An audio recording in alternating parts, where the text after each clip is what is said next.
Les Congolais ont besoin de paix. Oui, Uhuru Kenyatta a dit aux groupes armés de rentrer chez eux. Si quelqu'un veut venir au Congo, qu'il entre par la grande porte.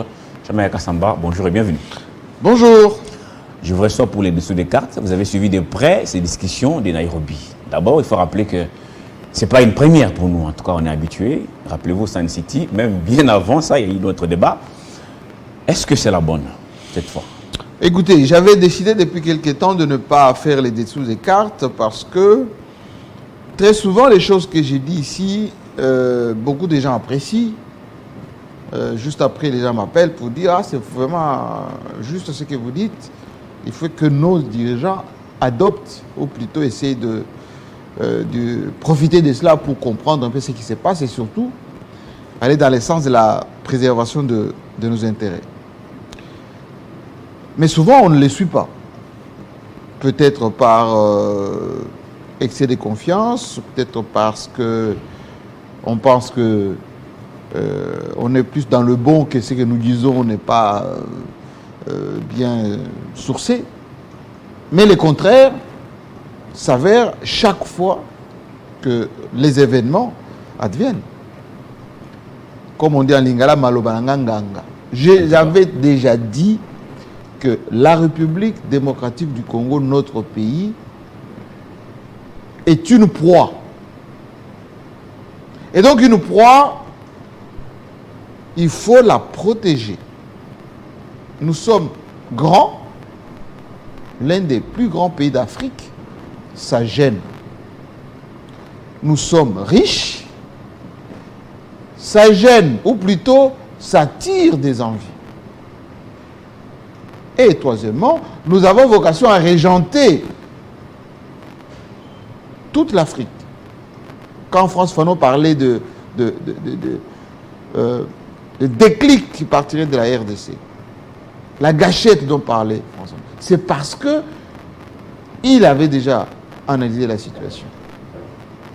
Aujourd'hui, qu'est-ce qui se passe, monsieur Chibinkoufoua? C'est tout simplement la répétition de l'histoire. En 1960, les Occidentaux avaient déjà planifié la balkanisation de ce pays. Quand Lumumba parlait de balkanisation, c'est de cela dont il s'agit. Il les savait déjà, il avait une bien d'avance. Évidemment, c'était déjà planifié. Les Belges n'avaient pas accepté que le Congo accède à l'indépendance. Ils ont instrumentalisé Moïse Tshombe pour faire la session du Katanga. Ils ont instrumentalisé Kalonji pour faire l'état du Sud Kasaï. Et au niveau de Kinshasa ici, la classe politique était quasiment manipulée. Ça partait de Mobutu jusqu'à tous ces jeunes gens qui étaient sortis fraîchement de l'université. Mais il y a un génie congolais qui a protégé un peu tout ça. On est sorti de là de 1960 à 1965 parce que toute personne qui voulait partitionner ce pays était toujours confrontée à une espèce de la magie nationale qu'on n'arrive pas à expliquer. À chaque fois qu'il y a une tentation ou tentative de balkaniser le pays, il y a comme une espèce de démon de protection au-dessus de la RDC. On n'a pas réussi entre 60 et 65. Mobutu, instrumentalisé par la CIA, a fait son coup d'État en 65. Il a été utilisé pour lutter contre le communisme dans les années 80. Et on lui a créé l'opposition UDPS, notamment, surtout les 13 parlementaires, avec la fameuse lettre de 52 pages en 78. C'était une création de ces gens-là. Bien évidemment, c'était une création parce que Mobutu avait fait un mauvais discours, pour ne pas dire un discours nationaliste, parce que c'était un Lumumbiste, Mobutu. Aux Nations Unies, en 1974, où il a stigmatisé les Occidentaux, il a rappelé l'exploitation, il a rappelé ce qu'on appelait la coopération. Donc là, il était hanté par ces démons dont vous avez évoqué. Non, c'est-à-dire que c'est des mots qui protègent un peu. Pas un démon, peut-être un esprit bienveillant. Il y a dans chaque Congolais qui protège un peu, oui, voilà. Il y a dans chaque Congolais, quand il est dans l'opposition, il est manipulable. Il est en quelque sorte embarqué dans du Congo bashing, voilà. Une fois qu'il accède au pouvoir, Il voit sur la table ce que nous représentons. Il voit la souffrance de la population. Il voit les enjeux. Il change. On commence avec Mobutu. Mobutu était un pion, excusez-moi du terme, des Américains. D'abord identifié à la table ronde, parce qu'il était secrétaire de... On l'a placé secrétaire de Lumumba pour infiltrer. Il vient à Kinshasa, il fait le premier coup d'État le 4 septembre 60. Mais comme il n'était pas encore très bien préparé, on dit, bon, attends, quand tu seras bien... Allez, tu auras le contrôle de l'armée, tu vas prendre le pouvoir. En 65, il était outillé, chef d'état-major, etc. Il dépose Kassavobu, il prend le pouvoir. Mais de 65 à 70, Mobutu jouait les jeux. En 72, il se rend compte que l'économie du Zaïre est tombée des étrangers. Les Occidentaux nous manipulent. Ils prennent tout, nous restons avec rien. Il y a plein de gens ici. C'est là où il fait retour à l'authenticité et il décrète ce qu'on appelle la zarianisation. Mais les Occidentaux ne l'ont pas pardonné parce qu'il y avait, un an plus tard, la crise pétrolière. Et Mobutu va aux Nations Unies, fait son grand discours pour rappeler la colonisation, etc., etc. Allez, c'est à partir de là qu'il a été vomi par les Occidentaux. Donc, Mobutu devient maintenant celui qui lutte pour exister. On lui a créé les Ngous Garlibonde, les 13 parlementaires. En 1980 déjà, Amnesty International est venu ici. Jusqu'à Katekela et là-bas, pour aller enquêter sur les violations des droits de l'homme. On avait tué les gens par Mobutu. Les diamantaires, etc. Nous est Laurent Désiré Kabila. Quand il est depuis 1960, mais il était toujours dans les maquis, etc., avec ses enfants, tout ça. Mais, quand les Américains l'identifient pour accompagner les Rwandais et les Ougandais ici, pour défenestrer Mobutu, pour prendre le pouvoir, etc., il arrive à Kisangani. Les Occidentaux avaient déjà planifié la balkanisation du pays. Ils disent, non, on a déjà pris l'Est, c'est bon, allez, la guerre va s'arrêter ici. Mouzé les piège. Il dit, non, on va rencontrer la population au stade, là-bas, on va demander qu'est-ce que la population veut. Mouzé, au stade, dit à la population, demande à la population, vous voulez qu'on s'arrête ici ou on aille à Kinshasa? La population dit, on doit aller à Kinshasa. C'est ainsi que... Donc, ils voulaient utiliser Mouzé juste pour... Mais ils avaient déjà pris les Congos utiles. Les Congos utiles étaient déjà pris. Et Mouzé a fait ça pour la première fois. L'Engando s'est éliminé. On arrive au niveau de Lubumbashi. Le Bouguer a été déjà à Kinshasa. Enfin, préparé déjà pour prendre le pouvoir à Kinshasa. Mouzé les dribble à partir de Lubumbashi. Il se proclame président de la République à la barbe des Rwandais. Et il arrive ici à Kinshasa, il connaît, il voit maintenant la réalité du pays. Il trouve que, enfin, les Rwandais sont partout. Allez, il les chasse en 1998, on lui fait la guerre et on connaît la suite. Son fils arrive. Au début, on pensait que c'était un jeune naïf. Complètement incompris. Oui, un jeune naïf, on l'accueille là-bas, les Louis Michel, le Jacques Chirac aux États-Unis, le Bush père. Ah non, il est naïf, on va le manipuler, etc. Pendant la transition, il joue le jeu, Joseph Kabila. Mais lorsque il demande maintenant à ces mêmes blancs, donnez-moi les moyens pour que je développe ce pays, il dit non, il faut un gouvernement légitime, etc. Dès que Kabila organise les élections, il est élu, il a une nouvelle constitution, un nouveau gouvernement, il n'y a pas d'argent. Toujours des promesses. Oui. Et c'est là qu'il voit en Angola Dos Santos en train de transformer les pays avec le pétrole angolais. Katumba Mwanke et les autres disent, mais enfin, si les Angolais font ça, on peut aussi faire dans les win-win avec les Chinois. 9 milliards de dollars. Le malheur de Kabila, on commençait par là. Mais, je vous ai expliqué tout à l'heure comment il a fait pour déjouer tout ceci. Tshisekedi, c'est la même chose. Il est arrivé, allez, de bonne foi. Les autres ont dit, enfin, Kabila nous bloquait la situation, maintenant on a quelqu'un francophone, grandi en Belgique, donc on peut les manipuler. On dit à Tshisekedi, non, il faut couper avec Kabila et il faut que tu sois notre homme, on va ouvrir toutes les portes, etc. On l'accueille à Bruxelles, on l'accueille à l'Union européenne, en Allemagne, aux États-Unis, on le fait visiter même le musée, etc.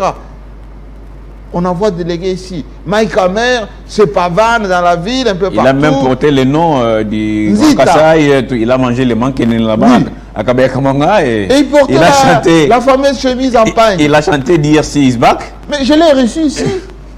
Il est venu nous donner quelques masques ici pour lutter contre le Covid, etc. Dans mon bureau, je parlais longuement avec lui. Je dis non, non, nous allons encourager, nous allons accompagner le président Tshisekedi. Mais quand Tshisekedi regarde dans la marmite, il trouve que ces gens, ils n'ont d'objection, ou plutôt d'objectif, que de la prédation. Il utilise les Rwandais, les Ougandais, tous ces gens pour nous affaiblir. D'où sa déclaration que nous diffusons ici sur Télé 50, où il s'adresse aux élus sous la tente. Il dit faites attention, on va nous diviser ici, on va nous prendre ce pays et nous n'aurons que... Au moins il a compris ces gens. Mais il a dit ça et quand le blanc, ce type commence à comprendre, qu'est-ce qui se passe? Allez, on actionne Gagamé. Et donc il y a aujourd'hui dans le chef de Tshisekedi la grande transparence, la compréhension des enjeux de prédation qui font qu'il est, comme dit Colette Brackman, seul avec le peuple congolais à lutter pour son pays. Et il mérite qu'on le protège, Tshisekedi. Il faut le protéger parce qu'il est plus exposé que jamais. Maintenant, une question. Quel est le rôle de toutes ces organisations régionales, l'EAC, SADC, CAC et autres? Bon, l'Union africaine, on en parlera plus tard, mais c'est quoi le rôle en ce moment-là? Comme Africains d'abord. Nous qui avons fait le test, le rôle des organisations régionales, sous-régionales, même internationales comme les Nations Unies, ce sont des forums, des rencontres, mais qui n'ont pas pour objectif de développer des pays d'une manière individuelle. Ce sont des intérêts des gens. L'Union européenne, c'est une coquille à la fois vide, mais une somme des intérêts des pays européens qui se sont d'abord retrouvés pour reconstruire l'Europe avec l'atome après la Deuxième Guerre mondiale, et au fur et à mesure, ils se sont orientés vers l'Europe politique qui n'a jamais eu lieu, l'Europe de défense qui n'a jamais eu lieu, l'Europe sociale qui n'a jamais eu lieu, et c'est toujours en tiraillement jusqu'à aujourd'hui.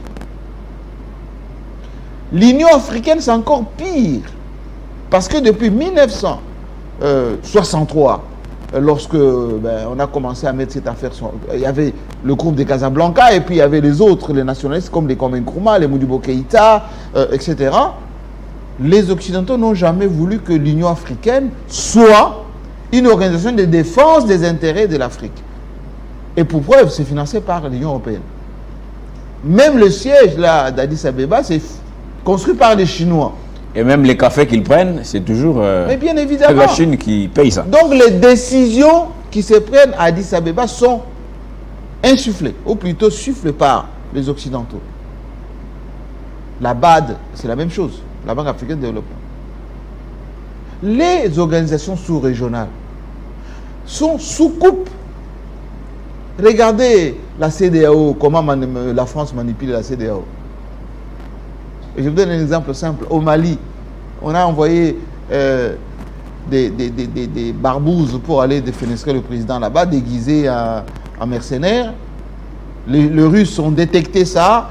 Allez, on les a arrêtés. Jusqu'aujourd'hui, entre la Côte d'Ivoire et le Mali, c'est la crise. Les Maliens ont dit, mais imaginez-vous, Ouattara, si ces gens étaient venus pour vous tuer, vous, et vous les arrêtez chez vous, vous allez les demander qu'on les libère comme ça? En tout cas. Le Burkina est en train de connaître la même situation. Regardez comment on a fait faire à la CEDEAO la situation de la Guinée-Bissau, la situation même de ce qui se passe en Guinée-Conakry, etc. Dans notre sous-région, CAC, EAC et SADC, il faut apprécier leur intervention en termes des intérêts des pays qui les composent.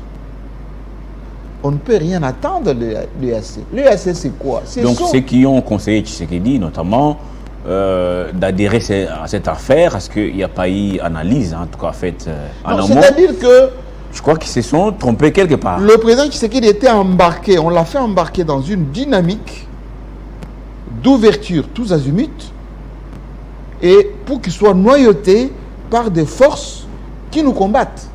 Et en particulier, toutes ces forces de l'Est du pays. Le Rwanda, l'Ouganda, accessoirement le Burundi et les Kenyans sur le plan économique. Et il y a eu une espèce de pression sur lui pour qu'il adhère, pour qu'il ouvre, pour qu'il y ait des textes fédèrent tout ça, pour que, à un moment donné, il a même dit une phrase, il le pensait profondément parce que quelqu'un de sincère. Il ne faut pas vous battre pour de quelques centimètres de lopin de terre. Nous serons dans notre grande région, l'EAC, ça sera chez nous là-bas. Ça, c'est ce qu'on appelle les bonnes intentions. Mais il le pensait profondément. La réalité est que l'Ouganda puise du côté de toute cette zone de Beni, Butembo, là-bas. Mais la forêt, les minéraux, ça passe par Kassindi, par la route de l'Ouganda.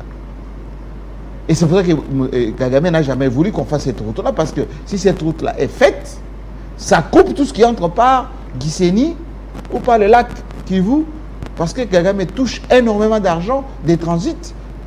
Beaucoup de nos compatriotes ont des comptes au Rwanda. Quand ils importent, ça arrive d'abord au Rwanda avant de traverser chez nous. Le Burundi a des intérêts, allez, au sud Kivu là-bas. Kagame a créé une rébellion en ce moment qui est au sud Kivu, dont le Burundi veut repousser à l'intérieur de nos terres. Le Kenya a besoin d'argent. Et à part le café, le Kenya produit quoi, les touristes? Ils ont pris nos banques ici. Mais ils ont déjà pris les banques. On a commencé un partenariat avec Kenya Airways. Vous avez vu comment ils ont récupéré leurs avions assez rapidement. Et donc, tous ces pays ont des intérêts immédiats chez nous. Même le Sud-Soudan, avec les Mbororo qui sont du côté de la province orientale là-bas. Et donc, demander à ces gens-là, ou leur ouvrir les portes pour venir chez nous, c'est qu'ils viennent s'installer.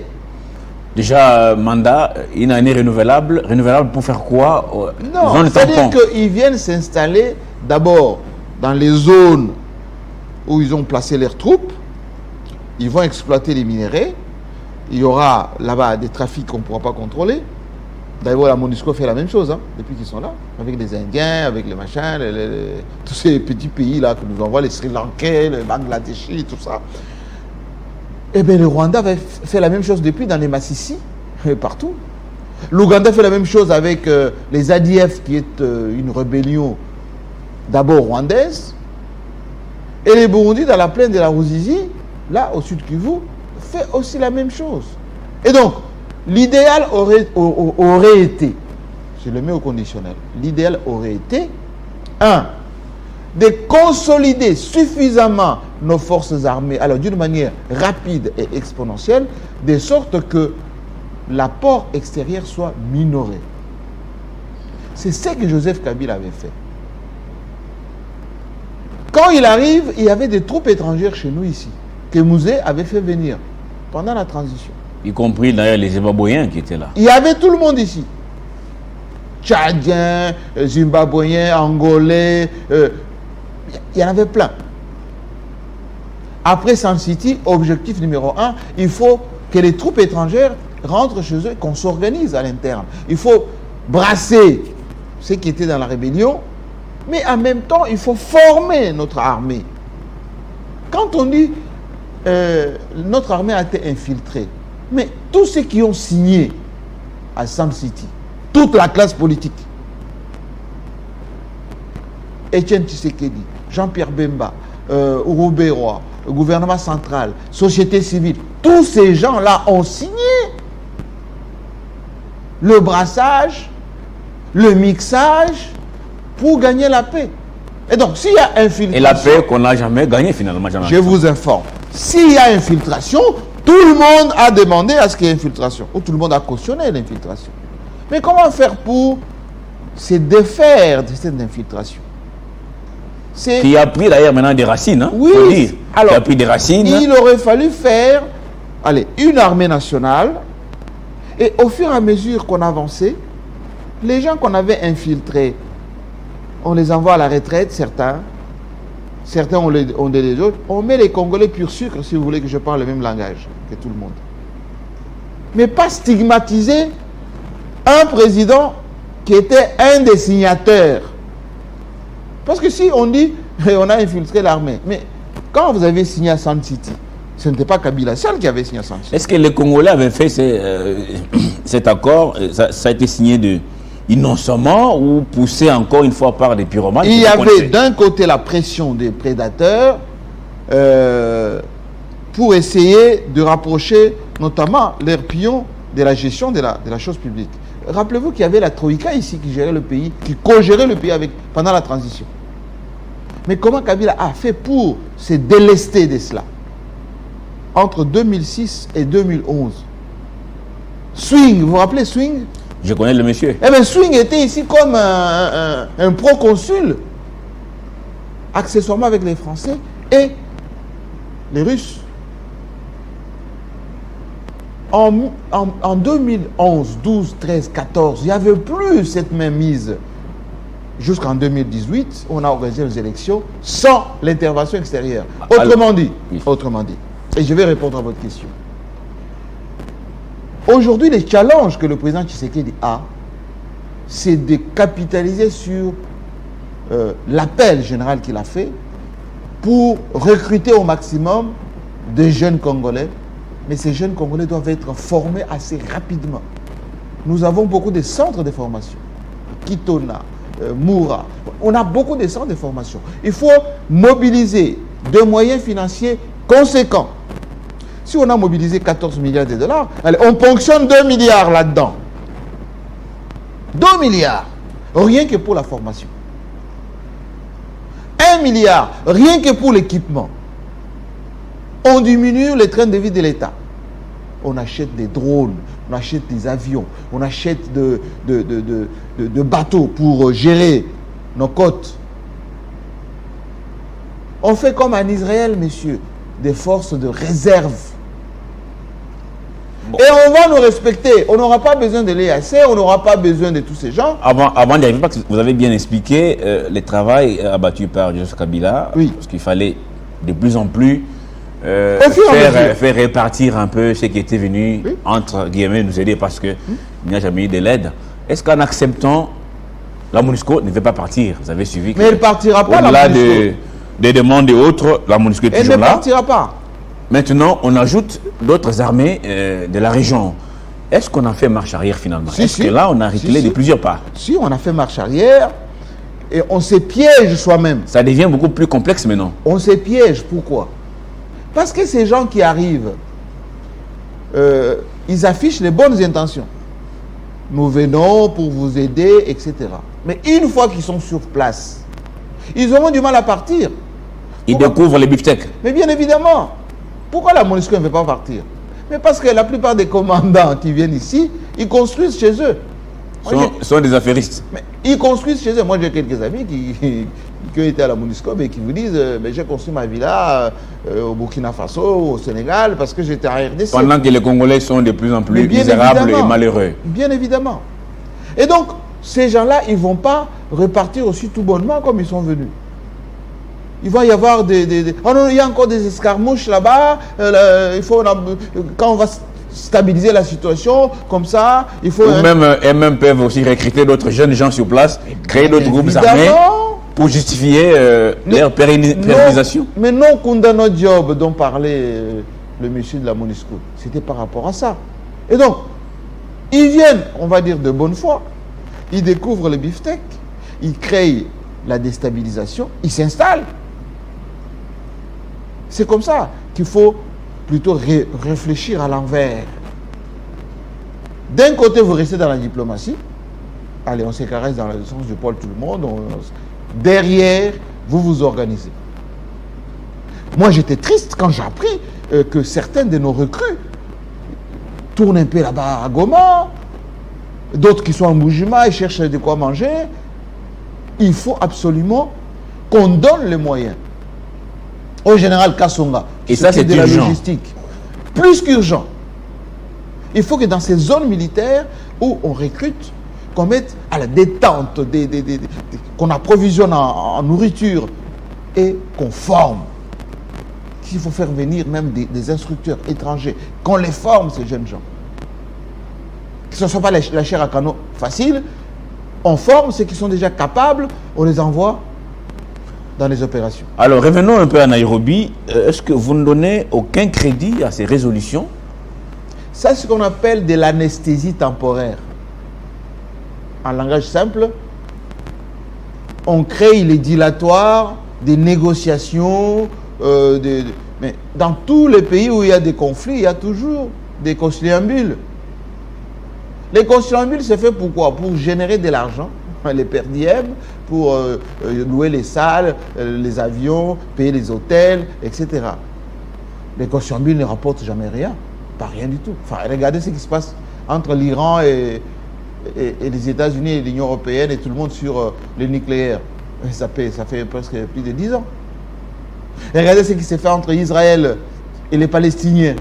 Et ça fait quoi, 30 ans? Toujours à signer des accords que personne Mais ne bien respecte. évidemment. Y compris d'ailleurs par rapport au climat. Il y a regardez on est ce parti qui de se COP, passe. de COP en COP. Oui. Bon, des beaux discours. Après, Mais Genève, c'est la grande place des conciliambules. Genève. Les facilitateurs, les envoyés spéciaux. Jusque-là, on n'a pas encore les envoyés spéciaux. Joseph Kabila avait mis fin aux envoyés spéciaux. L'envoyé spécial des États-Unis dans les Grands Lacs, l'envoyé spécial de l'Union européenne, l'envoyé spécial du secrétaire général des Nations Unies. Tout ceci, c'était terminé entre 2016 et je dirais moi, 2018. Bientôt, ça va recommencer. Pourquoi? Parce que lorsqu'il y a des envoyés spéciaux, eh bien, il y a de l'argent, il y a des conditionnalités, il y a des communiqués de presse, comme le dernier communiqué que j'ai vu du M23. Vous pensez que c'est M23 qui a écrit les communiqués? Non. c'est quelqu'un d'autre. Bien évidemment, c'est les Rwandais ou leurs tuteurs qui nous disent voilà. Bon. J'espère qu'il vient de quelque part, comme je disais. Comme c'est comme ça, bon, il est rédigé comme ça, allez, publier. Ouais, parce qu'apparemment, ils n'ont aucune instruction pour tout ce que je Le vois là. M23 n'existe pas. Ah En bon? réalité, les M23, ce sont des Rwandais avec les supplétifs recrutés pour déstabiliser la RDC. À chaque étape, on l'a toujours donné un nom différent. C'était le RCD. On prenait quelques Congolais qu'on mettait devant, comme les Aïdi Ngoma, les Diawamba, voilà, tout ça. Ensuite, ça devient CNDP. Là, on avait mis des rwandophones ou des Rwandais vraiment devant, les Kunda Batouaré, les machins, devant. Et maintenant, on prend les Roniga, voilà, c'est du M23. Ce sont des Rwandais qui utilisent des supplétifs pour déstabiliser et piller surtout la RDC. Maintenant, on sent que les lignes bougent un tout petit peu. C'est vrai, on parle de l'hypocrisie de la communauté internationale. Tout le monde est hypocrite. Je ne sais pas, vous avez vu ces députés européens aujourd'hui qui ouvertement les disent que c'est le Rwanda qui soutient les M23, le Rwanda lui-même, qui est encore l'enfant chouchouté, l'enfant chéri de l'Union européenne, de la communauté internationale. Est-ce qu'on peut s'attendre à quelque chose de bon cette fois? On sent que les lignes bougent. Est-ce que c'est toujours de l'hypocrisie? Est-ce que c'est du théâtre? Ou parmi eux, maintenant, il y en a quand même qui sortent du lot pour dire carrément la vérité? Monsieur Chibunkoufa, je vous dis, les nouvelles technologies, les réseaux sociaux, parfois sauvent beaucoup de situations. N'eût été, allez, la publication de ce qui s'est dit à huis clos sur le plan international, les maîtres du monde n'allaient pas avoir un peu de gêne par rapport à ce qui se passe chez nous. Parce qu'il y a une certaine, un cynisme qui existe dans le capitalisme mondial qui est tout à fait normal. Les chouchous des Occidentaux n'existent pas. Je vous donne quelques exemples. Saddam Hussein était le chouchou des Américains pour lutter contre l'Iran. Quand les Américains ont été humiliés en Iran, après la chute du Shah d'Iran, eh bien, on a armé Saddam Hussein, on lui a donné toutes les armes pour faire la guerre à l'Iran. la fameuse guerre Iran-Irak. Mais à un moment donné, lorsque Saddam Hussein voulait récupérer un peu du pétrole au Koweït, il est devenu la bête noire des Américains. Et vous connaissez la fin de Saddam Hussein. Ah oui. Oussama Ben Laden, de la grande famille Ben Laden, était le chouchou des Américains pour lutter contre les islamistes là-bas, en Afghanistan. Vous connaissez comment Oussama Ben Laden, comment notre frère Obama s'en est occupé. Kadhafi, mais était le chouchou. Quand Kadhafi, le jeune colonel Kadhafi qui a fait les coups d'État contre le membre de sa famille, mais c'était sous l'instigation de Britanniques, d'Américains, etc. Mais on a bombardé Kadhafi par Nicolas Sarkozy. Kagame n'est pas le chouchou. Kagame, c'est un pion utilisé ponctuellement. Mobutu a été utilisé pendant plus de 20 ans. Mais pourquoi il ne comprend pas ça? Moi, je me demande pourquoi les Africains ne comprennent pas. Mais c'est l'engrenage. C'est l'engrenage. Aujourd'hui, les Occidentaux sont frileux par rapport à l'opinion publique. Je vous ai parlé du génie. Tshisekedi a lancé un appel à la mobilisation générale. Mais le génie qui est dans chaque Congolais aujourd'hui est réveillé. À la fois pour démystifier ce qui se passe là-bas. 2, pour rappeler aujourd'hui. On commence à citer aujourd'hui les ambassades, on commence à citer les États-Unis, on commence à citer l'Union européenne. Hier, on ne pouvait pas. Et eux aussi sont sensibles à ça. C'est pour ça qu'il faut laisser les gens s'exprimer, sans casser, sans violence, mais qu'ils stigmatisent, qu'ils parlent. Et ce qu'ils disent aujourd'hui ouvertement à l'Union européenne, par exemple, est-ce quand vous voyez l'Église catholique, ils ignoraient ça ou ils se disent, eh bien, ça y est, non, cette fois, on n'est plus vraiment du tout caché. Si, ils comprennent. Maintenant, on est à découvert. Ils comprennent que les Congolais se sont réveillés. Les Congolais maintenant comprennent comment ça marche avec les réseaux sociaux, moins de déclarations se publient, etc. Et donc, allez, il faut faire attention maintenant. Parce que le Rwanda, c'est petit. Les Congolais sont majoritaires et on a besoin de ce qui se passe au Congo, ce qu'il y a au Congo. Et donc, d'où le communiqué de Blinken. D'où maintenant Sarkozy, plutôt notre ami Macron, qui sera ici au mois de janvier. Et qui semble-t-il était aux États-Unis pour un autre complot, ça j'ai pas encore bien compris. C'est pas forcément le complot, mais c'est pour l'analyse des enjeux par rapport à ce qui se passe avec la Russie, par rapport à ce qu'on appelle de French bashing maintenant. Vous savez que la France a perdu beaucoup d'influence en Afrique de l'Ouest, etc. Il ne faut pas que la France perde aussi l'Afrique centrale. Même si Kagame travaille pour préserver les intérêts de Total au Mozambique, etc. Mais il y a Total, mais il y a tout ce qu'il y a comme minerai stratégique qui sert un peu plus à Mozambique. Non, il faut voir, il faut analyser un peu tout cela.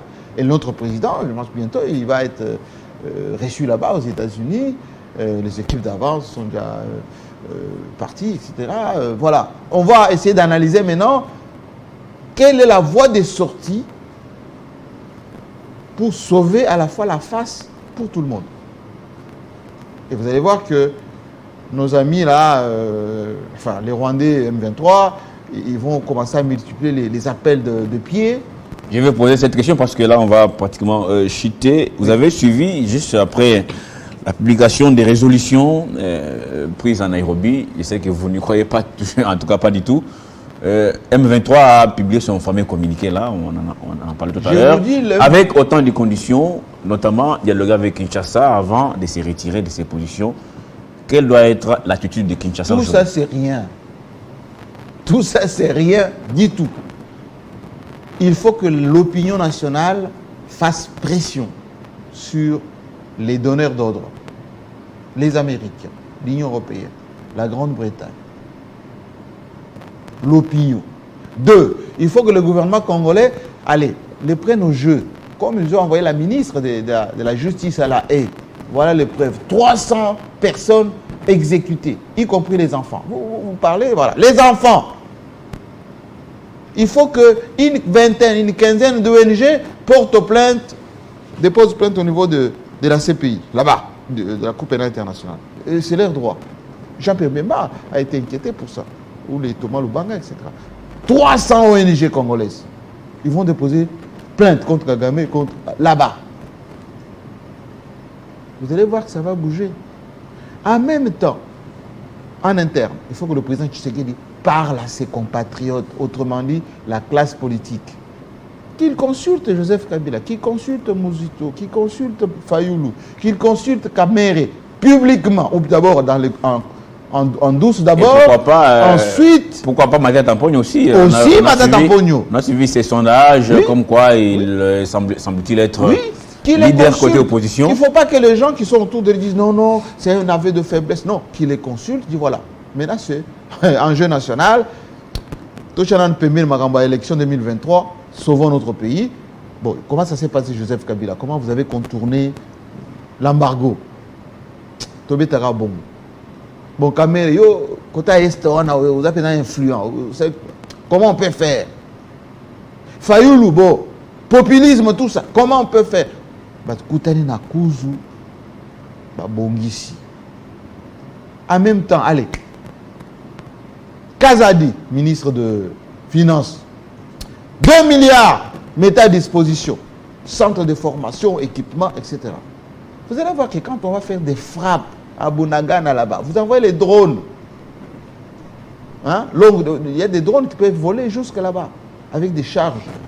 Ils avaient presque déjà commencé, il y a eu cette distraction des Vous Rwanda. Arrivez dans les massifs là-bas, au Ruchuru, partout. Le commandant, il est là-bas. Vous lancez là-bas. Il y a eu cette affaire de Rwanda qui a semblé comme une distraction, un peu, on était un peu égaré. Et là, le M23 a pris le temps de se réorganiser, les troupes sont entrées en masse. Le M23, ce n'est pas une grande force. La logistique est entrée et puis voilà. Ce n'est pas une grande force. Les Rwandais eux-mêmes, lorsqu'ils seront inquiétés de chez eux, on renforce ce qu'on appelle le renseignement de chez nous. L'infiltration aussi, le contre-espionnage, avec des moyens financiers conséquents. La NER ici. Quand les Rwandais commencent à avoir des inquiétudes chez eux, ils vont se regarder. Mais aussi longtemps que vous priez ici, vous marchez, vous faites des chansons, vous allez voir comme des petits jeunes là, sur des plateaux de télévision, commencent à dire, ah, est-ce que les Congolais, ils ont l'armée, ils ont la police, ils vont venir nous attaquer avec des flèches.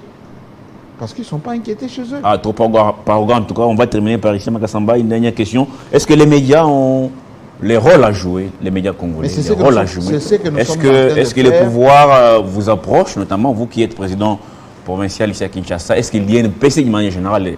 Est-ce qu'on approche les acteurs pour comprendre un peu qu'est-ce que... Il faut saluer le travail que fait le ministre Mouyaya avec les briefings. J'ai suivi la fois dernière, il a fait inviter Julien Paluku, qui était ancien gouverneur et actuellement ministre de l'Industrie, qui a complètement démystifié tout ça.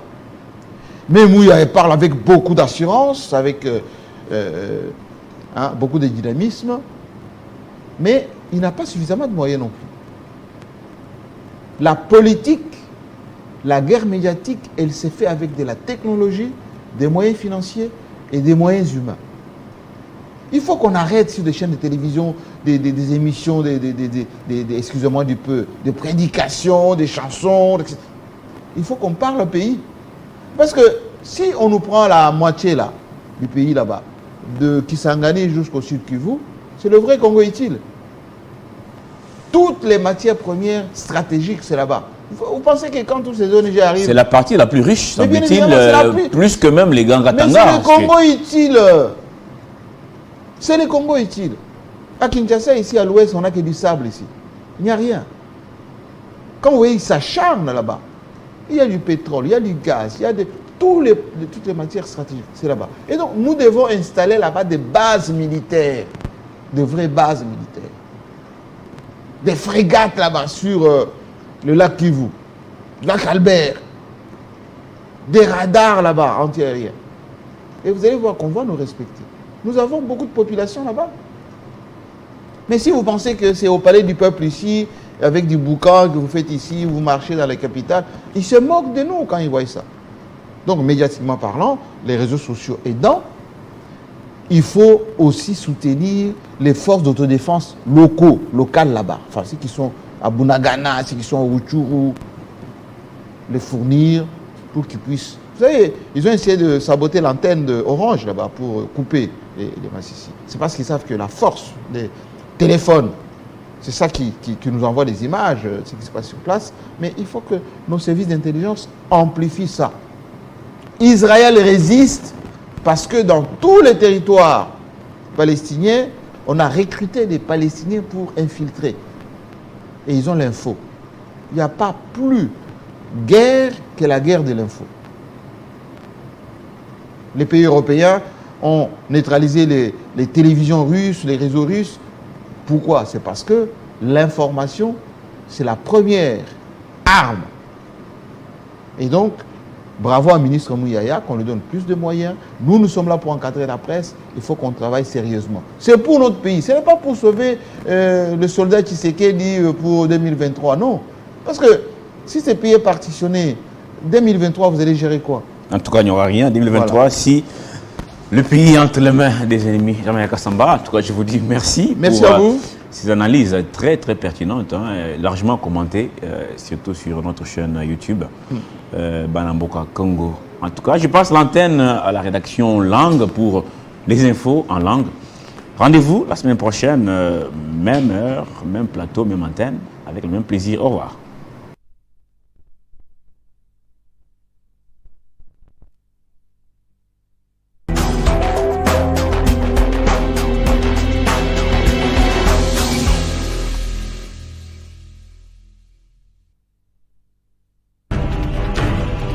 Télé 50, nous sommes une chaîne d'information panafricaine émettant depuis la République démocratique du Congo et nous sommes le premier dans ce pays grâce à notre savoir-faire et à l'exigence du beau. À travers notre sens élevé du professionnalisme, nous avons révolutionné l'environnement médiatique congolais et avons maintenu les caps. Notre ligne éditoriale basée primordialement sur la défense de l'image et des intérêts de la RDC détermine essentiellement notre leadership visionnaire et ambitieux à la fois. Télé 50, encore et toujours, une longueur d'avance. Télé 50, simplement congolais.